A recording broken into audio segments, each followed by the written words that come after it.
So what if we can, and this is what we're going to do, take the best of both worlds and bring them together so there's no sacrifices.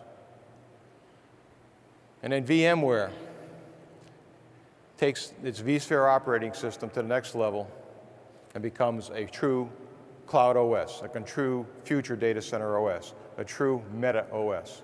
That's exactly what's happening as we're here today. And then that dynamically, efficiently, autonomically will supply pools of storage, pools of compute, and network access, dynamically. So as an application winds down, those resources get freed and put in the pools. As a policy or service level requires, it'll dynamically grab. So the whole way you do change control, the whole way you do provisioning dramatically changes. And you get a much more cost-effective, flexible, secure, reliable, trusted world. That's what we're doing.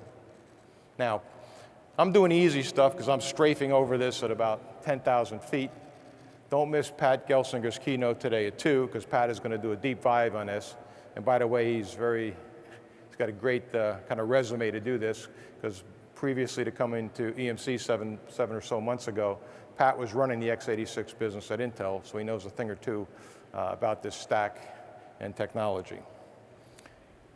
So what we're then going to do is take this set of technology and bring it to you in your internal data centers of today, and we're going to call that a private cloud.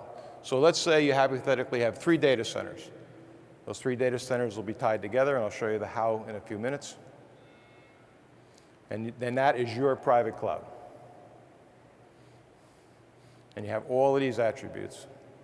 Now, of course, you've got to take a journey to that, and we'll talk about that in a little bit too, but this journey is going to be very well worth taking. At the same time, we're working with our service provider partners, and they will instantiate the exact same set of technology in their public clouds. So at the end of the day, you will have tens of thousands of private clouds and hundreds of public clouds, which is vastly different than what you've been reading a lot, because some of the big Uber cloud guys would believe you to be 1 or 2 or 3 of these big things that sit out there, and all information will be sucked into them. We have a very different vision and a very different place for internal data centers to become private clouds, and external data centers through service providers to be public clouds, and they will work together. And I'll talk to you about that in about 2 seconds.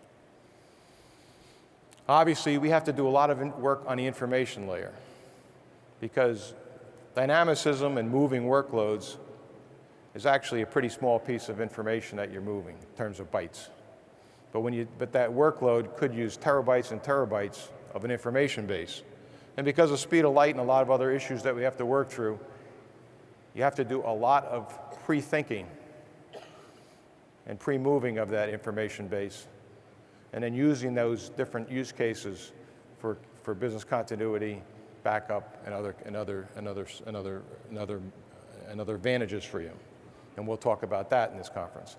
And obviously, most importantly, especially in this world, it needs to be done incredibly securely. So you can see how VMware will work on the first one, right? They're building the data center OS. EMC is working on the information layer and security layer. And you'll see later with partners that we'll absorb into our ecosystem, we'll work on the other appropriate and necessary layers. Now, the key to make this really sexy and really work is federation of resources.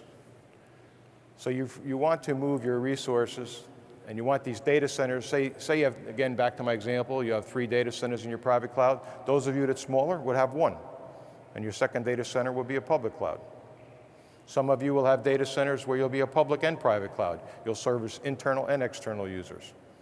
So there's a lot of permutations and combinations. But to do that, you need to federate and make these data centers active-active.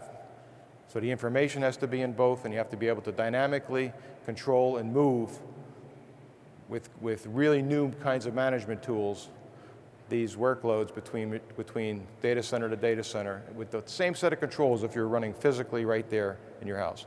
That will give you the ability that you will not have to buy for the peaks of the year or the peaks of the day. And when you hit one of these peaks, you can federate. Also, within your own data centers, making them all active gives you a whole nother way of operating efficiently. On the application side, these applications will be put in virtual containers, which will be the app itself, the middleware, the database, and a lightweight OS that will be bound into it, tuned for performance. And then with the right policy that you want for that workload, with the right service level, you will drop it on this vSphere framework and this federation of management and federation of management, if you will, and control. We'll make sure automatically that workload operates to those SLAs and policies you set up. Pretty dynamic and amazing world. This will also bring unprecedented levels of business continuity and flexibility to your operation at a lot lower cost. We think that lower cost could be as much as 40% less than what you're paying today. Pretty amazing. But if you look at the explosion of information coming at you, you're going to need it. The other thing that's beyond that, beyond the data center, is you'll see that actual client devices will get virtualized also. So that what companies and governments and agencies will do is you'll provision the user and give the user the ubiquity of getting whatever device that they want that best suits them. And your information, again, this is back to that 80% of that information will live centrally. And when you do that, the device, with the information on the device, is much more ephemeral. And then you can change devices or pick devices at will. Pretty cool world.